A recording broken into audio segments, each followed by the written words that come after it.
ఓ ready. ఈరోజు summer special ఉందన్నమాట మన ఇంట్లో కర్రీస్. సో ఏంటో చూసేద్దామా. ముందైతే జాక్ ఫ్రూట్ సీడ్స్, ఇవి మేము చిన్నప్పుడు మా అమ్మమ్మ ఉడకబెట్టించేది. అంటే పనసకాయ అనమాట, దాని గింజలు పనసతోనే పైన తింటాము, లోపల గింజలు కూడా బాయిల్ చేసుకొని తింటాం. సో అది. అండ్ సమ్మర్లో మాత్రమే దొరికే చింత చిగురు ఉల్లిపాయ కర్రీ,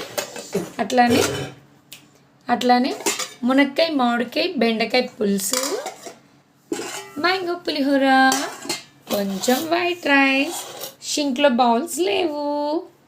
సో గాయస్, మీరు కూడా ఇట్లానే పనస గింజల్ని బాయిల్ చేసుకొని తింటారు అనుకుంటే మీ ఇంట్లో నా కామెంట్ బాక్స్ సెక్షన్లో కామెంట్ చేయండి.